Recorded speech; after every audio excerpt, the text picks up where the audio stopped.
Hello everybody, welcome to another episode of Lost in the Mouse. My name is Audra and today we're going to build a terrarium. And today we're going to build a arboreal terrarium for a mourning gecko, and it's going to be a more high humidity terrarium. So we're going to use some plants that want to be kept pretty humid. And we've already added in some of our soil here. We're going to add in our soil mix to the bottom. We are not going to put in a drainage layer. We are just going to put in a heavy substrate layer and plant our plants directly into the substrate. And this is a little bit easier than building a whole drainage layer, but still allows you to add live plants to your animal's enclosure. And you can really do this method for pretty much most reptiles and amphibians. So now that we have a lot of dirt in the bottom, we're going to add in our nice oak pieces here that are covered in lichen. And if you do put isopods in there, your isopods will love munching down on that lichen. Also just looks pretty cool. So we'll add in a couple of large pieces of oak wood here. See how we can make them fit together nicely.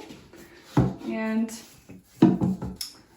this will provide good climbing structures for your geckos. This would be a perfect climbing structure for realistically most arboreal animals that would fit in this cage. So this is the size enclosure that we use here in our facility for a lot of our geckos that we are raising.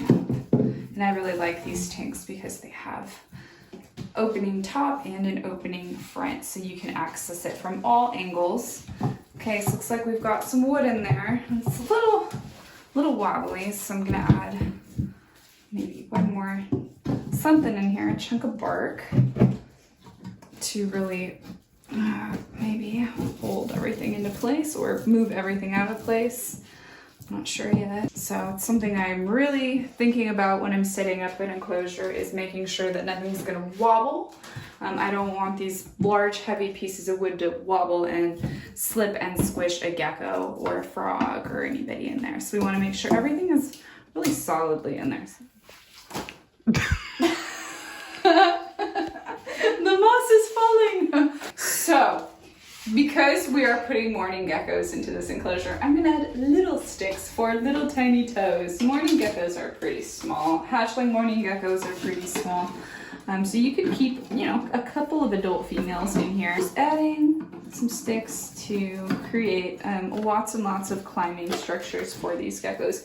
If you have mourning geckos and they are breeding in the enclosure, which, they will, they are parthenogenic. They lay eggs and eggs hatch without ever being fertilized. So if you get one mourning gecko, you put it in this enclosure, eventually you're gonna have many mourning geckos. So that'll work for a while, but once you get to that point, you're either gonna have to start pulling babies out as they hatch or upgrade them all into something much bigger. But this will work for a while, for a couple years before the population gets a little crazy. Okay, so I've added in some wood of different sizes, some big pieces to really bring the tank together, a piece of bark to really hold everything in place, and some smaller pieces just for the smaller geckos to climb on. And now we're gonna think about plants. And I like to start in the canopy, and I am seeing kind of a big area here and here that don't have anything. We actually are gonna use a jungle pocket, and we are gonna pop that up in the top here to add a canopy layer to our enclosure. So I'm gonna go ahead and stick these on so we have it ready where we want it. Jungle pockets are a really easy way to add a background to your enclosure without the mess and the hassle. I'm gonna decide what kind of plant I wanna grow on the wall. I really like vining plants. Today I'm gonna go with a little bit of a finicky plant. This is a moss fern, and moss ferns want to stay really damp. So if I forget to mist this moss fern, it is not gonna be happy with me. So that's something you wanna think about when you're picking out plants. Can you mist it as often as it wants it? So this is going to be a high humidity tank. I'm gonna go ahead and unpot this little guy, pulled it out of its pot, and I'm gonna remove a lot of the soil here.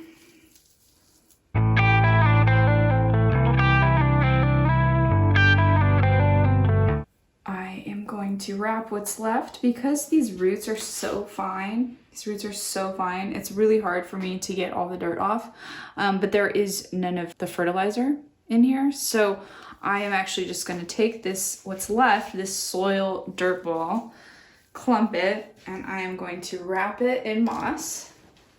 This is sphagnum moss. This is sphagnum moss that's been sitting in water. I flooded it and really let it soak all that water so it's nice and wet. And I am wrapping the roots around. So I'm wrapping the roots up in this moss here. And now that I've made a gigantic ball, I'm gonna figure out where I stuck my pocket and see if I can actually get it to fit. It might be a little bit too much moss. I might have gone a little crazy with the moss. But I do want to make sure that the whole thing is covered. I'm gonna squeeze it a little tighter. See if I can make it a little smaller. And now I'm gonna get it into my pocket.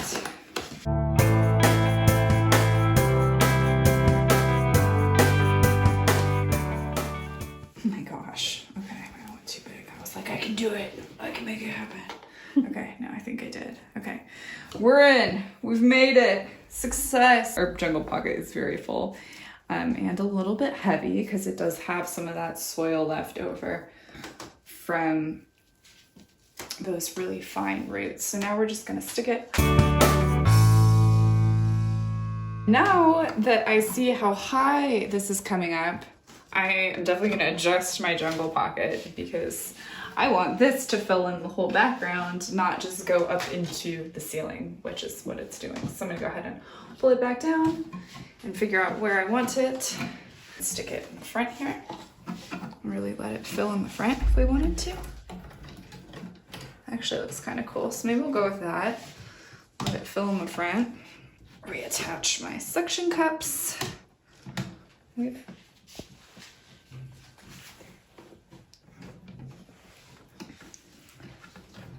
And pop it on. It's a very robust pocket. And so you can see it really, it's an easy way to add a plant to the canopy layer of your enclosure.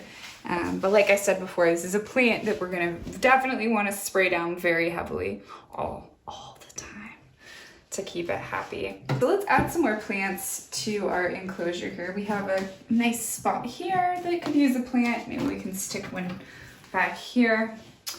Let's do some more ferns. Since we are going humid with this one, we might as well commit to the humidity. This is another fern. I actually do not know what kind of fern this is. I am not sure. Assorted fern.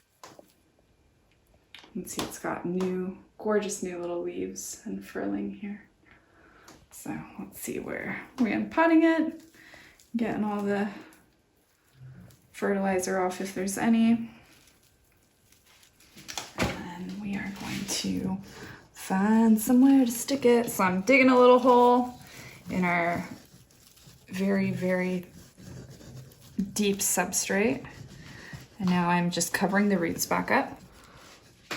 Get it from behind too, come in and make sure that I cover up the roots all around. And that really filled that in. So what I'm left with here is we've got some dirt showing here, so we'll cover that up with some moss. And then we'll get in here and add something.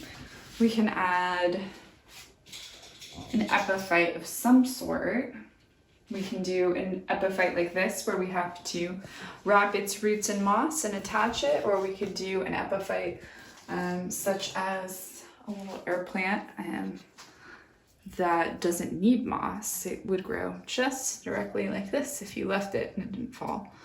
So we could attach some of these in here. What I do want to cover up are these. When it's cut flat like that, it looks unnatural. So we have a couple ways that we can cover that up. This is just a personal preference here. But you know, moss is really the easiest method for making a tank look gorgeous and alive. So you can see see, that really just kind of tied that together a little bit. And then let me add a little more over on this side to cover up that one. And the geckos will hide and hang out in this moss, as well as in this moss fern. And I still feel like this is kind of naked. I would like maybe a tall plant. Maybe this. Let's add a peace lily. Go ahead and pot. Okay, so we got lots of little ones. Not sure how easy they are to pop off. Not too easy, so you might just, oh, this one is. So I just wiggle them because I don't want to break any of the important roots. So if they don't come off easily, oh, I broke the attachment point. That's okay. The attachment point is okay to break. I know it sounded scary. Okay, so we got one little plant. Let's see if any of these other ones want to come off easily. Two little plants.